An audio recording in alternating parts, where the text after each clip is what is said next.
Hey everybody, welcome back. These stories made my jaw drop in 10 seconds or less. I got catfished. I caused a divorce. My friend's boyfriend kissed me. My twins got switched at birth. I mean, give or take 10 seconds or minutes. Bruh. They're crazy stories, okay? They're crazy stories that we're gonna react to today. You're crazy, girl. How I got catfished and caught the real person. A little bit of noodling for catfish with old Skipper Bivens here. Okay, so I'm gonna tell y'all how I got catfished and how I found them and everything in between. So about a month ago, my friend was like, Madeline, you need to get a boyfriend so we can go on double dates. And I'm like, okay, whatever. Let me download a Hinge and see what's going on there. The very first person I see is this 22-year-old boy named Gray. He's gorgeous. He knows how to dress. He's my age. He lives in Malibu. I love California. So I was like, I'm gonna shoot. And I did. Oh, God. So we start talking, and he's, like, initiating all these things, being like, oh, let me take you out tomorrow. I'm going to be here for a couple more days, blah, blah, blah. And conveniently, of course, something comes up, and it doesn't end up happening. I actually called him out and was like, you're a catfish. How do I know you're real? And I got gaslit so hard, I can't even tell you, and it worked. So we're talking, he's telling me all his deepest, darkest secrets. I'm telling him all of mine.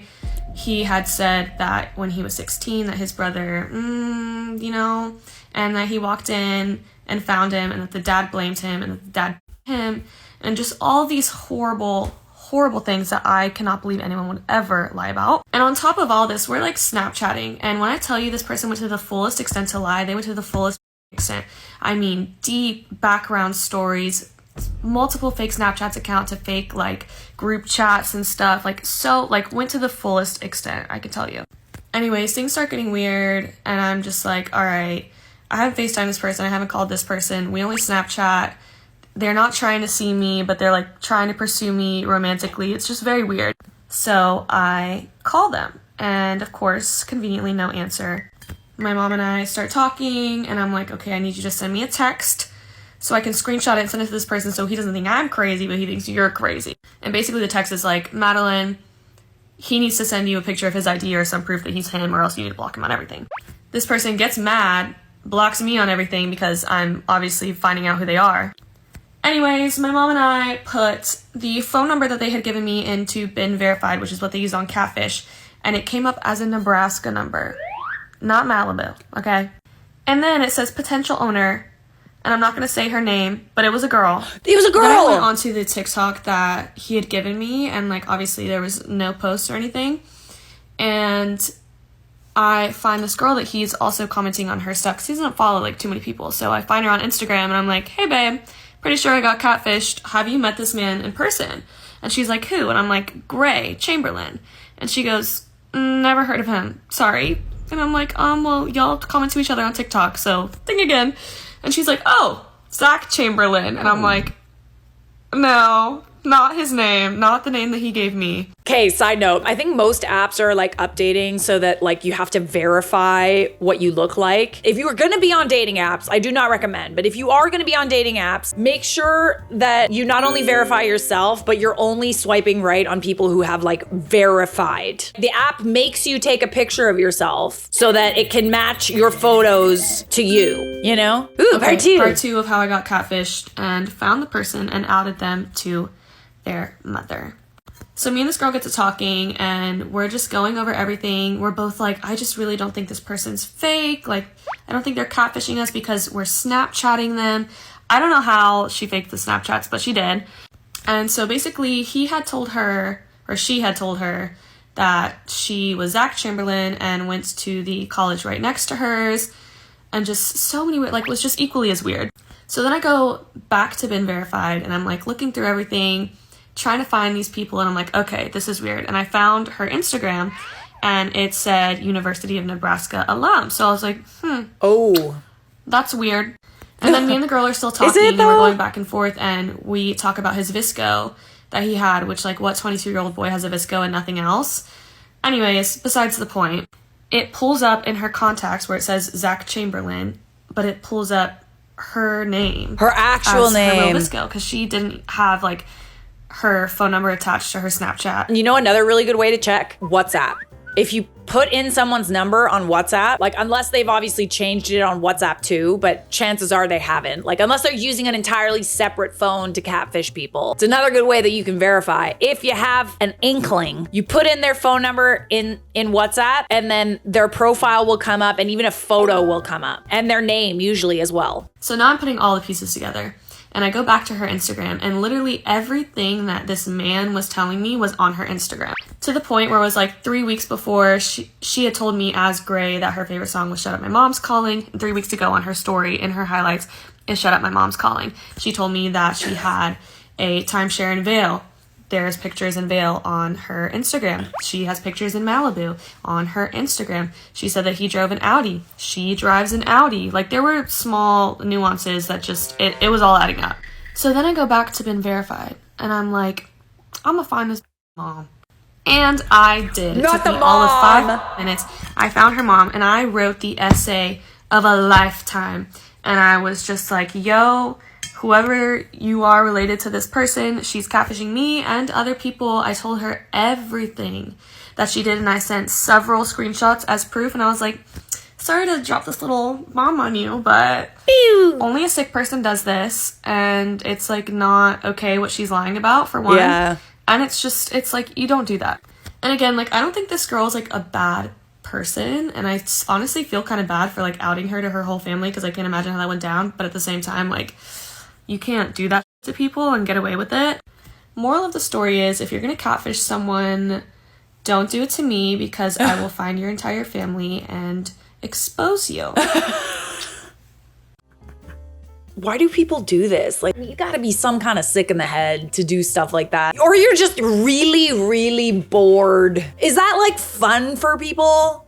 Is your life that boring that you need to pretend to be someone else? And also, for anyone that's online dating or talking to people online and stuff like that, everybody kind of has talking stages, right? Like, we talk to people for like a certain amount of time. We like to suss out if there's banter or whatever. If it's been like a few days, like even like a week or two or longer, and you still have not like either called this person or FaceTime them or like met them in person, tread very, very, very carefully, because like something's up. My friend's boyfriend, whom I have a crush on, kissed me and says he wants more story time. I've been working in a lounge for over a year now, and I have a very close friend whom we talk, chat, and discuss about things. There's this particular guy that I noticed that she has been going out with. I confronted her about it, and she told me that they've been dating for a while now. This was a guy that I have been having crush on for the longest time, but immediately she told me that she was dating him already, I decided to, step back. As you should have. This guy normally comes to our workplace almost every time to buy something, and I see him every time he comes. This guy is very close to almost every girl at the workplace. I never thought he was dating her at first. One fateful day, I came to work in the evening, and I saw him there, and I greeted him like the normal way I used to greet him, and he told me to come and sit down beside him. We were alone, and that was the first time I would actually ever sit beside him to talk. So I sat and we started talking. I'm a student who also works in the community, so I was telling him about school and my life in general. In the middle of the conversation, he asked me what I would give to him, and that was a very weird question. And I was like, what does he want? And he just kissed me. Girl, tell me you pushed the hell out of that guy back. Tell me you pushed him and you slapped himself. I was so shocked by this move he made towards me. In fact, it was so awkward, I just left. The situation got me really thinking. Then the next day when I got to work, I saw him, I greeted him, and I acted like nothing happened. He also acted like nothing happened. Only for this guy to call me, and he was asking me how I felt about the kiss. The audacity, like the friggin' audacity. I told him how improper it was, knowing fully well that he was dating somebody that was my colleague and my friend, and he did all of this at my workplace. You're letting a man jeopardize your relationship with your friend and your work. And while I was explaining all of this to this boy, he cut me short with another kiss. Wow. Then I stopped him again. You stopped him again. Seemed like you were also enjoying it. Then I proceeded to ask him if he regretted his actions. I don't understand. Firstly, he laughed and he told me that he doesn't regret his actions. He had been wanting to do it for a while now. Though he was shocked at first and he was scared that I was going to, be mad. Then he told me that in that moment, all he could think of was to kiss me, and he did. And he proceeded to tell me that he was also tipsy, which I don't believe because I did not smell any alcohol whatsoever. And this guy actually asked me if I would want to do it again, and I told him no because he was dating my friend. He asked me how I felt about the kiss, and I tried not to talk about it. Then this guy noticed that I wasn't talking about it. I didn't want to talk about it. Then he directly asked me the question I've been trying to avoid. He asked if I liked him. This was a question that I did not know how to answer, if it was a yes or a no, because at first I was liking him. When I found out he was dating my friend, I cut my feelings away. So it's like yes and no at the same time. And since I could not answer this question, this boy assumed that my answer was yes. In the middle of all this guy grabbed me and he tried to kiss me again for the third time. This time I actually fought back because I didn't want the kiss, and he held my hand strongly and he took my hand down to his D. Oh my God, Father Lord, forgive me. I removed my hand immediately and I walked away. But the problem now is that ever since this happened, I've been feeling guilty, as you should. You should, yeah. I'm thinking if I should tell my friend, his girlfriend, what our boyfriend has been up to, or if I should just let it go. You absolutely tell your friend what happened. Like, listen.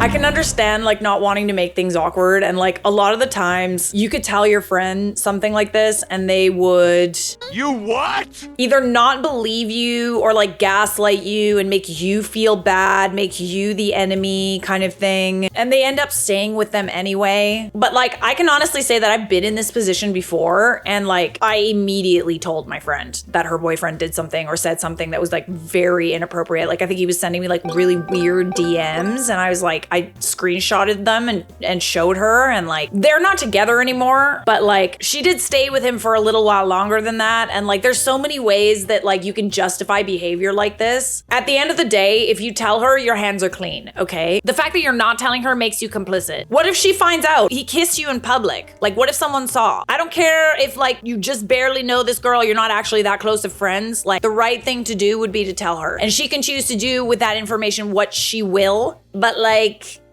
at least your hands are clean, you know? And also, you should absolutely not like a guy anymore if he is willing to do that to a girl he's dating. He will cheat with you. He will cheat on you. There's plenty of cute guys out there that don't have the audacity to do that. So this is the story of how I caused a divorce. Whoops. So I'm a boudoir photographer, and I have so many great clients, and unfortunately, sometimes their partners are not so great. A lot of insecurity out there. Really? So anywho, I am literally at the movies, and I run into the bathroom before the movie starts, but I walk into the bathroom and I see someone and I'm like, I recognize you. And you know the point where like you see someone and you're like, you look familiar, and they see you and they're like, you look familiar, and you have that moment of, I definitely know you. So that happened. And I was like, oh my gosh, hi, client. And she's like, oh my gosh, hi. And I was like, how have you been? You know, the usual pleasantries. Mind you, I really have to pee. So I'm like, well, how have you been? She's like, well, the divorce gets finalized on Friday. And I'm like, what? And so I'm like, okay, well, congrats, maybe? She's like, yeah, well, I learned a lot of things, and it actually all started because of my photo shoot. So, and I'm like, oh, yikes. And mind you, like, I'm just trying to pee and get to my movie. So I'm like, okay, text me the details because I want to hear this story, but whew. Okay, so based on what this part 2 says, she does a photo shoot with this client, and then she posts like a photo on her social media of her client. It was a photo that like you couldn't really tell who it was. The client gets her album. She shows her now ex-husband. She emails this photographer, asks if she could take the photo down, and Buddy's mad. Like her ex is so mad. So he accused her of doing the photo shoot to cheat on her. Huh? Because why else would she want pictures like that? Buddy, they're for you, dude. And then the ex-husband said that the photography studio was complicit in helping her cheat on her husband. But wait! He then put a tracker in her car and a spy app on her phone so he could keep tabs on her. And then he crashed a girl's night that she was having with her friends. So Buddy's just like going crazy. He's like clearly thinks that she did this photo shoot to like cheat on her, send the photos to like somebody else or whatever. Nowhere in his mind did he think, my wife did this for me. There's a very interesting comment on this. It says, I immediately thought because he's cheating. This is the thing, right? Like, this is the thing. With people who like project like that, you kind of gotta wonder. Why are you so obsessed with this? Why are you so insecure about this? Like, I'm telling you, this is what happened and you're refusing to believe me. Maybe he was looking for a reason to end the relationship.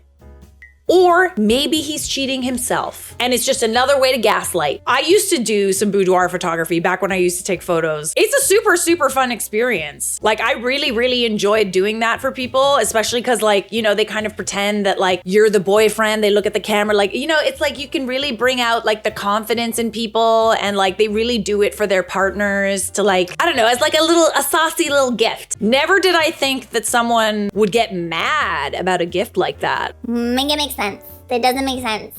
The math is not mathing. POV, I married my ex-fiance's best friend. My ex-fiance and I, we'll call him Devin. Devin and I went to the same church. We had known each other for a long time. I knew his family. I was getting close with his sister, and we kind of grew up in the same like youth ministry at our church. We weren't super close. We didn't really hang out, but when we got to our young adults ministry, there were some friends that are like, oh my God, you guys would be so cute and perfect together. Love that.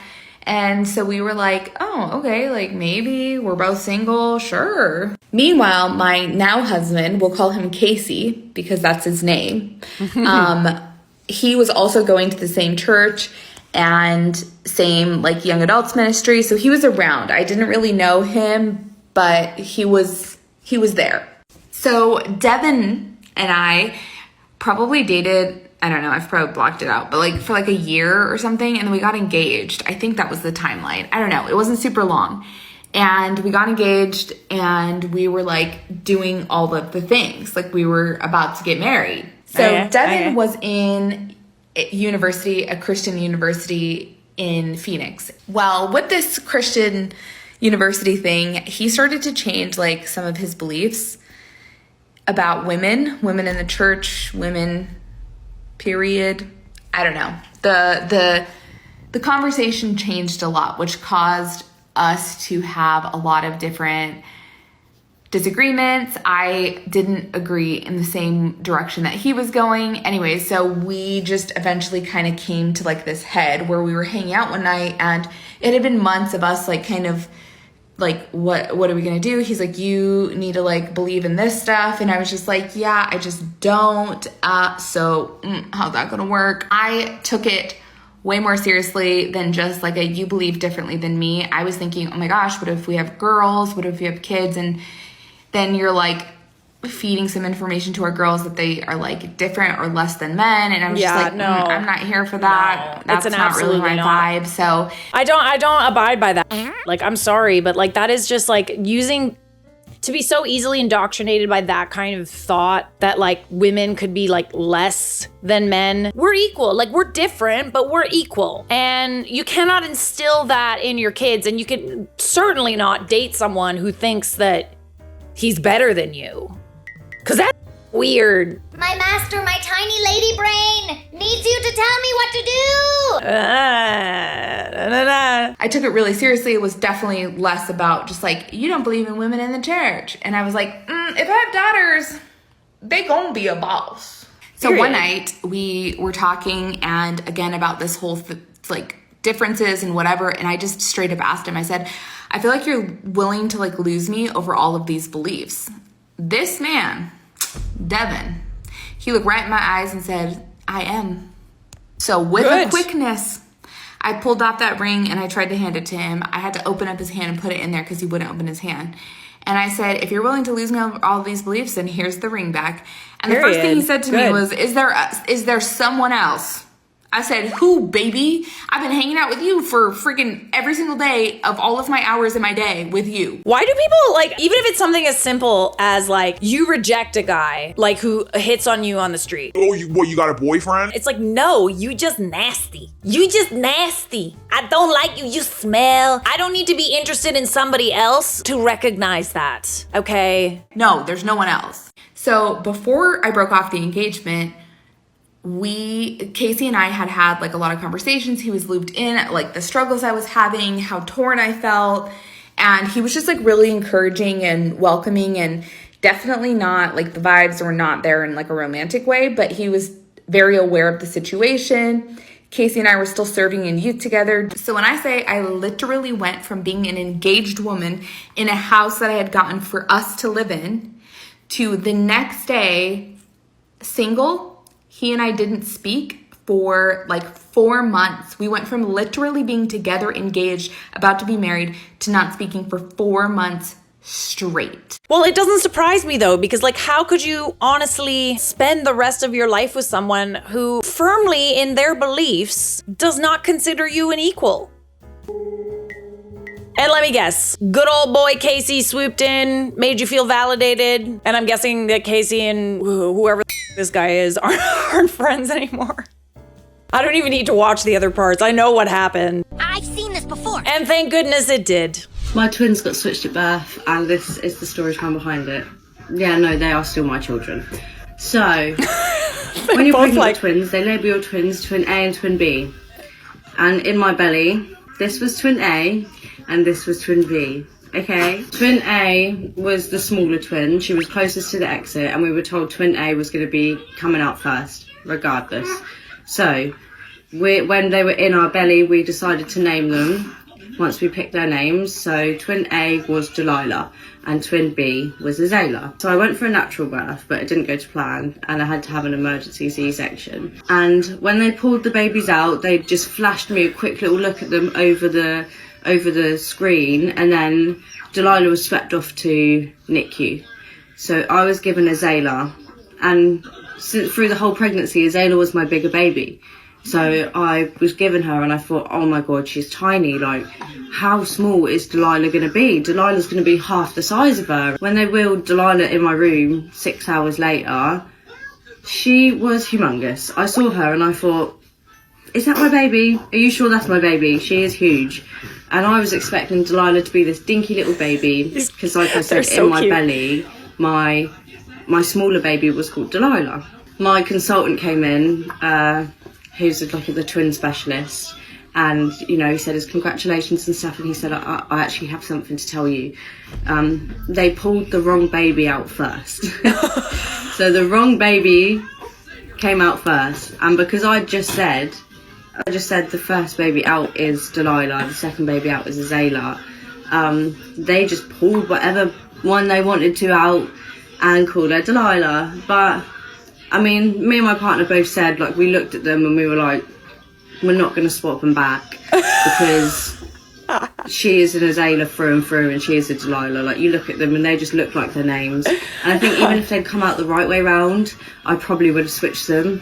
So you were called Delilah for 9 whole months. Can't, girls. I can't. These babies are like, hate it. You were called Delilah. But doesn't she look like an Azayla? Sure. I mean, it's not like they would know, right? They don't understand. It's fine. It's fine. Let's maybe, like, if we have twins, like let's not name them until they come out. Let's not name them until they come out. It's a good thing you can tell them apart, because I can't. Look, they're so cute. Oh, by the way, we got it wrong. Like, did they put the name on the birth certificates and everything? All right, we got one left, and this one's a doozy, my friends. Mum got pregnant at the age of 14, and she had me at the age of 15. It was decided when I was around about a few weeks old that I was to stay living with her dad and his wife.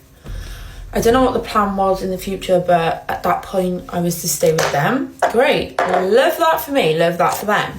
Obviously, the lady that brought me up is my stepnan, and she couldn't conceive children of her own. So I was her only child growing up. So basically, I had the best childhood, guys. But what happened was I'd never seen my mum. I didn't even know about her. Like, I generally had no clue. These people that brought me up, I thought were my parents. Like, they told me they were my parents. Nobody told me any different. It was just literally like a normal childhood growing up with their parents. But when I turned like 10, 11, they weren't my parents anymore. It's so weird. So I never met this woman. I was always told this woman was my sister and she lived in Bristol. And yeah, like, never met her. Like, apparently she's seen me when I was a baby, when I was like a few months old and stuff, but I never met her. I'd never met her in my life, like, ever.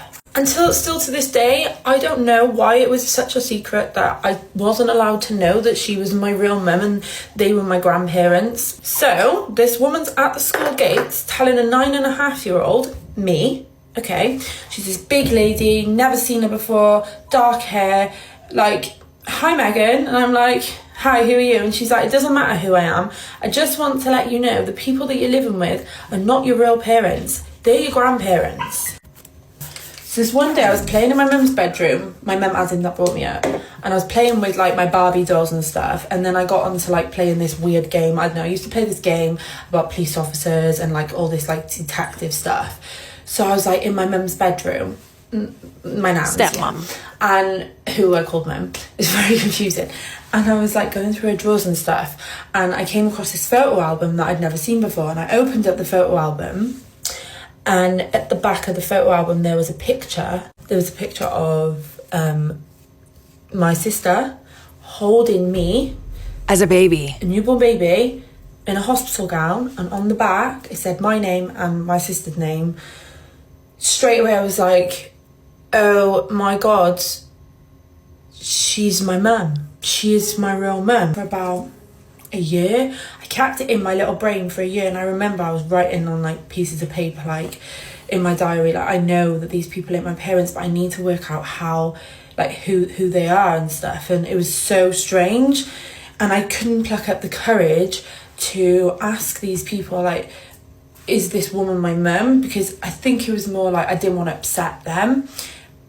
I still loved them, obviously. It was no different, like, they're still my parents, but it was so strange. It was like, I was trying to work out, well, if she's my mum, then who's my dad? Because this man that's bringing me up is way too old to be my dad if she's my mum. It was so odd. The things that was going through my brain was just crazy. On the motorway in the evening with my sister, and we were just talking, like, I was like almost 11 at this point, and I just remember saying to her, like, are you my real mum?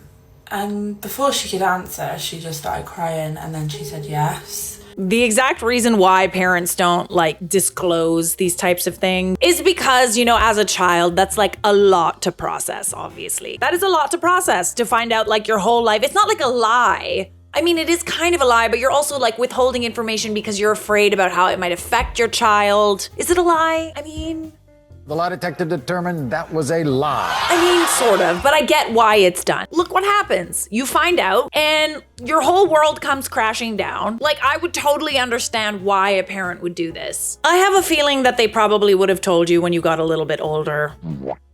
I would hope they would. Is it the right thing to do? Like, do you think a child would rather know, or do you think it's probably better for their own well-being that they don't know?